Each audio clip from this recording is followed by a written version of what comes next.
Hello and welcome to episode 5 of the Unqualified Game Chat. I am your host, Azario Lopez, and with me today is my co-host, Spencer Legacy. Hello, I'm in a different room. Hey Spencer, you're in your bachelor pad? Yeah, I'm in my really cool bachelor pad where like there's just cool stuff like Star Wars toys and anime stuff. So yeah. There's one running SNL gag that doesn't get enough laughs, but I find it the funniest is when they're trying to sell homes and their one requirement is a man cave. And like I think that's so real and so funny because you hear all these like kind of 45-year-old guys are like, really need a man cave for what? What are you putting in your man cave? You just watch sports in the living room, dummy.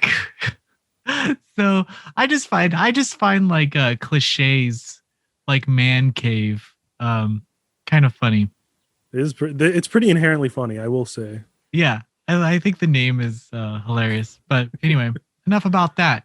This is Unqualified Game Chat, recorded every week and posted to podcast services on Thursdays. We got Apple, Spotify, the YouTube. If you can, take a minute to follow us or subscribe to us on iTunes and leave us a rating. Please. That's your homework. That's your homework for this week. Don't you want to see next gen? Don't you? Don't you want to see the next episode of Last Gen? Yeah, exactly. Don't you want to see the next episode of Last Gen? That's my brain's fried. It's later than usual. It is pretty late for little boy Spencer. He decided to extend this hurtful. This conversation while he hung out with his other friends, I believe. There was an emergency. I think the word he says is real friends. Sorry, I'm going to hang out with my real friend. I never said that, Azario. That's false. That's completely false. I love. Don't you have something else that you could be doing? I could be sleeping, but whoa, dude. You know. But thank you for even so late, even after you did that. Thank you. I love doing this podcast. I wouldn't miss it for the whole dang world. Thank you. I want to know what you're playing right now. Yeah. So, a couple games. I played some Days Gone for the first time. It's I don't remember the story because I was streaming it and I learned it's really hard to talk while you play games, but it's by Bend, if I remember right, and they did like the Vita Uncharted, so it feels like a Naughty Dog light kind of game, but it's not bad. It's interesting. The kind of open world that it gives you is pretty interesting. The way that they do that. I didn't find the story very interesting at all, but it's Sam Witwer is the main guy who's like the voice of Darth Maul, and he's in a lot of shows and stuff, and he's pretty cool. So it was neat to see him and his projects. So that's an alright game. I'm not very far in, so I don't have too much to say there. But I also started Dragon Quest V today for the first time. I'm a huge Dragon Quest fan, but I've never played 4 or 5, and 5 is a lot of people's favorite. So I have it on DS. Yes. I have years ago. I bought it on DS when it was like cheap because I was like, oh, I love Dragon Quest and I'll get around to this. But you know, I didn't. So I was like, today I was like, you know what? This is a good time to start. So I've been playing that. It's really fun. It has a really strong start. I like the animations for the monsters and everything, and the art and the music is always incredible in Dragon Quest. So I'm what excited. Could Dragon Quest V do that would make you not like it? That's tough because I was like, if there was no story, but then I'm like, Dragon Quest 1 is pretty fun for its own like reasons, but I would say if it changed drastically changed any of the core tenets of Dragon Quest. Yeah, if it changed either the dragon or the quest. Yeah, exactly. If it was Dragon Warrior, we'd have some words. What is that? But no, like if it was to drastically change anything, like for Dragon Quest, like turn-based gameplay and like fun characters and that kind of thing is all very essential to it in my opinion. Obviously not in spin-offs. Like I'll play Dragon Quest Heroes or Rocket Slime and it's great because it's its own thing. But if a core game was very different, then I might feel different about it. But overall, I'm having a lot of fun with it. Those spin-offs are a lot easier to criticize than the main entries because the main Dragon Quest line of titles, the evolution between each title is so small. Like the things that they add and the way that they evolve the gameplay, they just make minor tweaks. I think Dragon Quest 11 is like the biggest departure from what we typically see, but it's not a huge departure. Yeah, it's very much a Dragon Quest game. They'll let you run around the battlefield, but you're still. I turned that mode off. Fuck that. Yeah, it doesn't actually do anything. You're not actually like in control of anything. If you're gonna get hit, you're gonna get hit. I stay in classic mode. I'm an OG boy. Okay. It's the thing about Dragon Quest is you know what you're getting, and so many things try drastically different things. Like Final Fantasy is a huge one. It changes, and that's great because it tries new things. But sometimes it's nice to have like a home series that you can just be like, I know what I'm getting. So I come back to Dragon Quest, I know exactly what I'm getting. It's like a home cooked meal. I think the biggest thing that they can do for that series is to have a narrative where you are just so emotionally invested. And I wish the new Star Ocean did that for me. I wish I gotta get into that. Yeah, because I loved the idea of all those characters, but the execution of their adventure was so like not what I expected. I heard that. But I wish it had that. I wish the next Dragon Quest, I hope it has that same appeal where it has this cast where I'm just like, wow, this cast is what I want to know more about. That's me with Dragon Quest 8. I love Dragon Quest 8's group.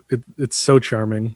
So I'd agree though. I'd love to see another one where the characters are the huge focus. But what have you been playing, Azario? Oh man, I've been playing. I played Maquette. Tell me, how did you feel about that? Because Monstervine gave it a 4 out of 5. Okay, my review will be up all before this is up, so I gave it a 7 out of 10. And the game is great. I actually felt pretty attached to the narrative. I think the idea of telling a story about a relationship in a video game is done often, but you so often see it in the meeting. They meet each other, and then you watch them get closer and grow, and then happy ending. Like this is they're together because of this big event. Yeah, and in this story, or then they'll try to hit you where one person dies and then you have to like watch them survive after their partner died, and you experience that. So there's all these different kinds of ways that mostly indie developers like to tell a story about a relationship, because it's just easier for indie developers because you can just do a 4-hour, 5-hour game. Yeah. So it's pretty much what this is. It's a 3-hour less game that you can get through. The thing about it is that the story, you know where the story is going. You know that they don't end up together. But yet they tell the story in a way where you still want to know why, what happened. And I was so emotionally invested in that narrative of these two characters. And I think mostly it's my own experiences with relationships, and especially long-term ones that go for 2 to 3 years. And I say this in the review, but I think it's tough to care about someone, but admit that you don't love them anymore. And that is such a hard emotion to convey. In this game, it does it really well, and it kind of just spells it out for you in its own clever way. Yeah. Now, on the other side of that is these puzzle mechanics and their actual game design. The game design has you exploring like these different areas around this tower, and you play around with perspective as you make items bigger or smaller, placing them on objects, and then or placing them in this little world, and then outside of the little world it gets bigger, and it just goes on and on and on. Bigger, bigger, smaller. And as you do that, you can you can make a key into a bridge or something, easily. So the problem is that you're so focused on interacting or finding objects that do this, that you can make big or small, that you're never interacting with the actual environment. So any type of metaphors or anything that they're leading you to, you don't care about because you're too busy playing the game. Mm-hmm. And I think they made a mistake by making trophies, speedrun trophies, where getting through levels in 3 minutes or 4 minutes or something like that, because it totally removes you from a true experience. I would have loved ways to interact with the environment. There's a time where you go into a carnival, but you're there for like 2 seconds, and then you open up a door in the back, and then you're gone. You never go to the carnival again. Yeah. Now, wouldn't it have been more exciting if I could have played some of the carnival games that they had out there, ways that made the experience feel unique to me? I could have passed it up, but I stayed there. I looked around, and I was given something for my exploration. And that's true game design. And I think it comes down to a budget, but don't create things for the sake of making a world larger, Like let me find ways to kind of use what you built to its full extent. I don't think they took advantage of their own designs, and it just makes everything feel flat. And like there's benches, there's really nice benches. Like, why can't I just sit there and then a little story plays out in front of me? Yeah, a lot of like little things. Yeah, just any way to interact with the level without interacting with an item that I'm supposed to use to get to somewhere else. Anything would have been great. Yeah, because you can't touch anything. You can walk around a building, look around bushes, but you're wasting your time essentially because there's nothing there. They're not hiding anything. Everything's out in the open. And then randomly there's like 3 or 4 puzzles that require you to explore, and you're like, well, you're teaching me that I shouldn't explore, that it's a waste of time. And then you put this rock over here that I'm supposed to jump over to, but I missed it because I don't care about the environment anymore. And you taught me that. Yeah, so it's a bit contradictory. Yeah, and that's what I didn't like. That's what I didn't like. But the symbolism, the way that the game flows, and just the pacing, it's all really good. Nice. Yeah. Sounds interesting. And isn't it the PS Plus game this month? So people can play it? But I think it's only on PS5 for PS Plus. Yeah. So if you have a PS5, then you can check it out. 100 people who have PS5s. Like me. Yeah. Can't rub it in their face. Aw, you're mean. But other than that, it's a clever indie game. Yeah. Nice. It sounds like it's enjoyable in its own way. Yeah, I also played this game called Forward to the Sky on Switch. It's $50, and I beat it in 2 hours. And on Steam, it's $8. And oh my God, I'm not going to say more, but don't buy that game. Damn, that's rough. Yeah, I gave it a 4 out of 10. 4 out of 10. Azario pulling out the big guns. Yep. No hesitation. And only because some of the puzzles and platforming sections were kind of clever. You hear that, Forward to the Sky developers? Yeah, it's sad. It was sad. That price point will just get you like the 4 cells that you need to break even, I guess. Yeah, fair. Yeah, that's how Aniplex sells anime or whatever. Is it Aniplex or one of those companies?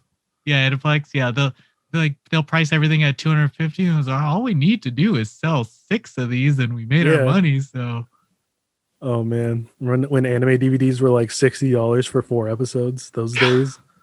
I don't miss that. Blockbuster and rented them, dude.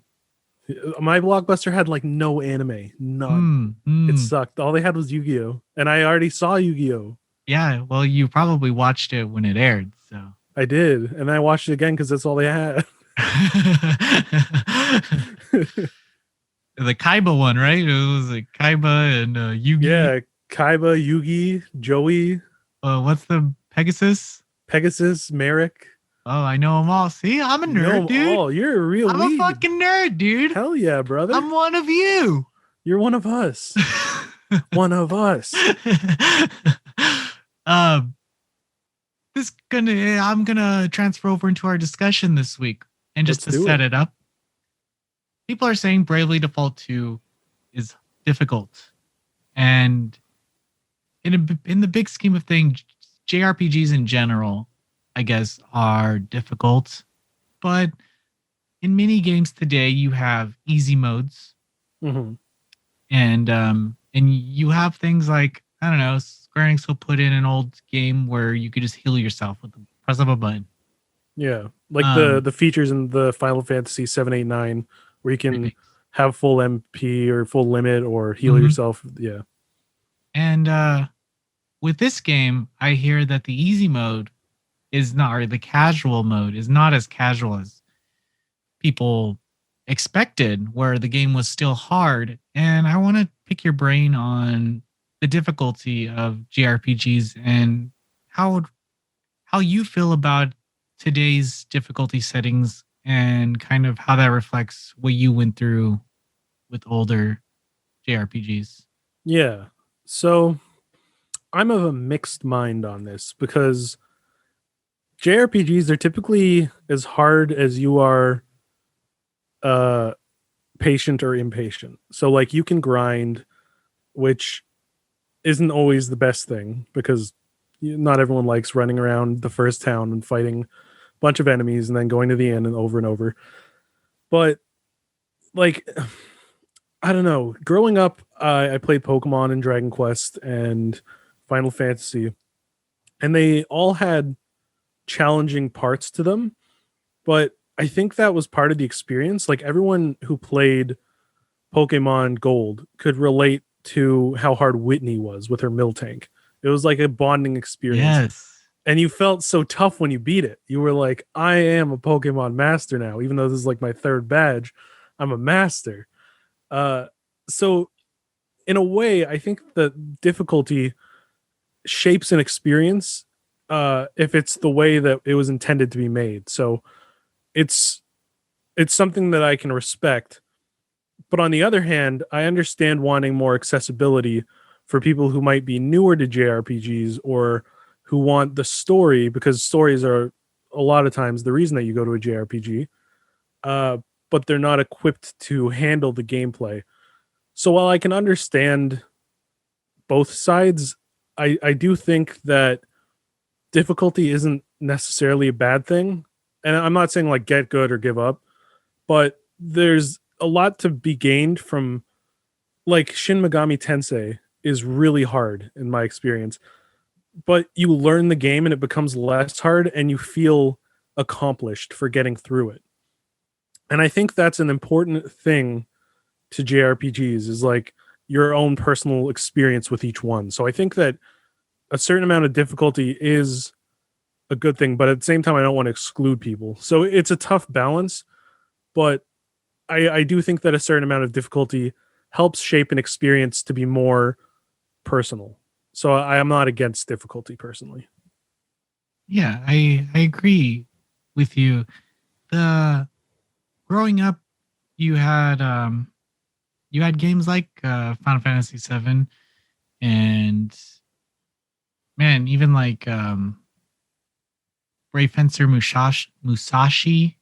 What else do you got? You had a lot of difficult games, and I'm not gonna throw out like Ninja Gaiden or anything. We're talking we're talking JRPGs. Yeah. And even growing up, I remember using Game Shark for some of my playthroughs. I was 9 years old, and I still used Game Shark sometimes. The first time I beat Final Fantasy VIII, I think I did use a Game Shark. But then my memory got erased and I had to start over, and I didn't use the Game Shark the next time. Yeah. But I always loved getting lost in JRPGs. And I think Dragon Quest 7. Yeah. I did this you a get lot. really lost in 7. Where you would get lost and you would grind without knowing that you're grinding because you get lost and you're gaining level each battle. And I think with games like Bravely Default 2 and people kind of attacking that title as, oh, this is too hard. I've fought this boss so many times. The thing is they're not removing you from understanding how to get through that boss. Yeah. They give you have the tools. You can go out and you can fight and you can grind. I think the genre of JRPG is getting kind of blended with other titles that are doing the same thing, but having these accessibility features, and then we have this like FOMO effect where new players are coming into this game and they're like, wow, everyone told me that I would love this game, but it's freaking hard.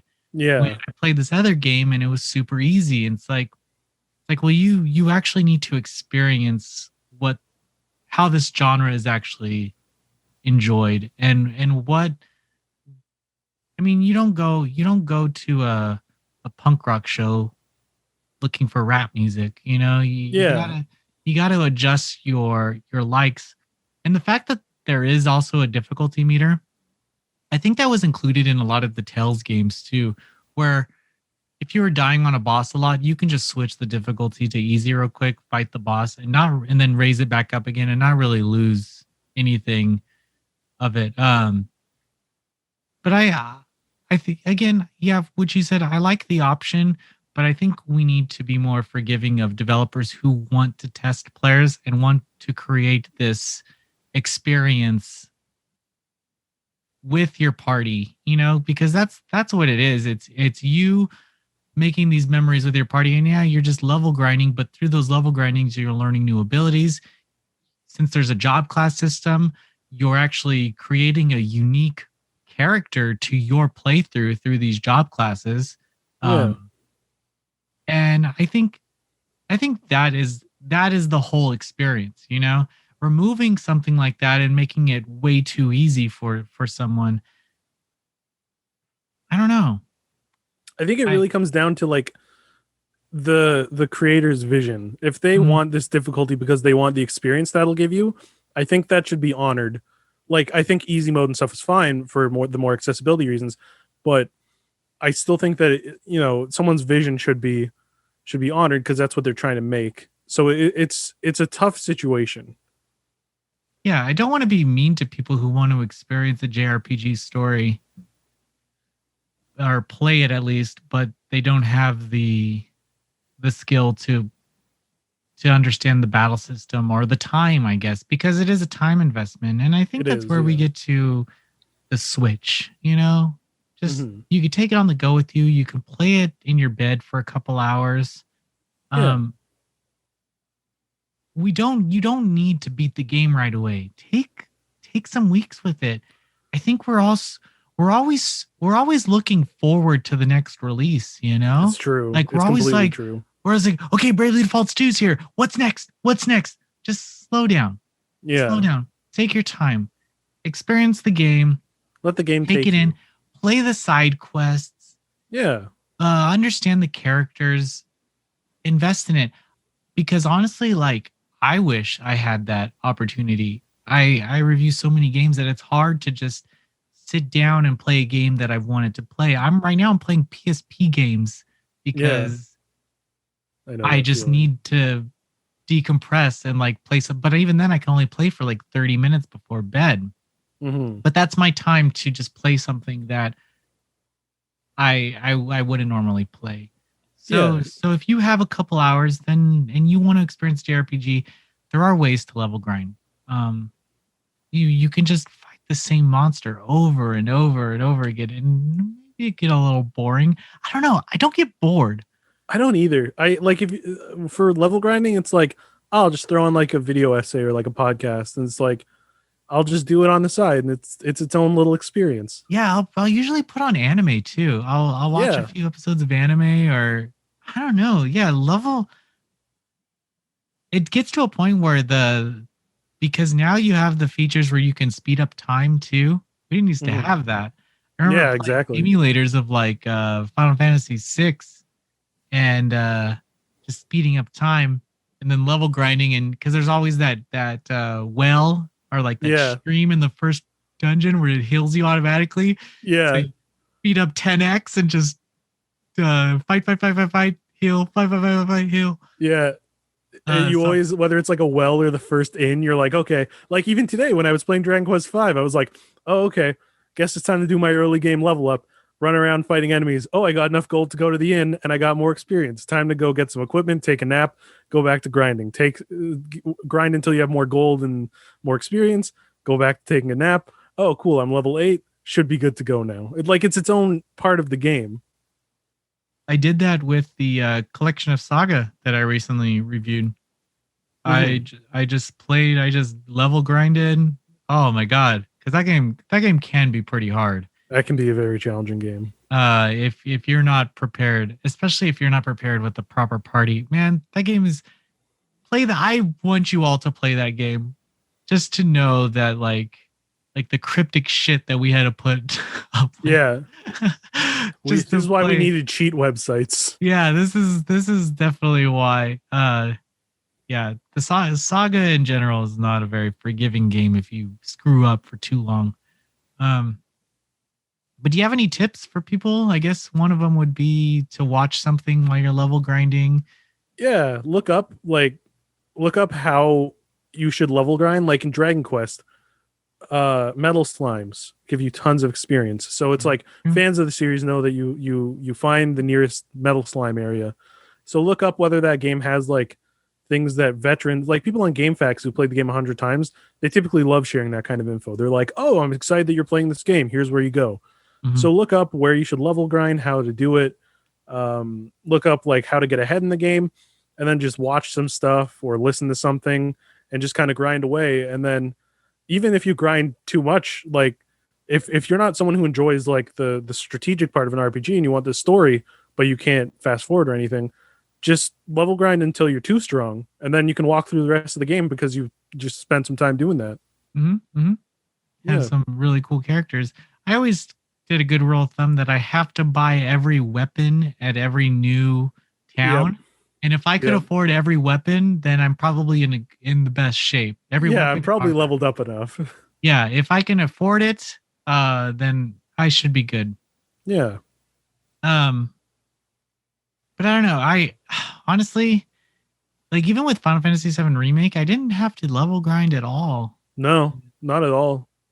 And I mean, part of it, I did like side stuff, but I think that's the best balance you can get in a game is where playing the game and doing side content is enough. Yeah. Because then it encourages you to experience the whole game without like, so if you speed through it, the punishment is that you have to be more prepared.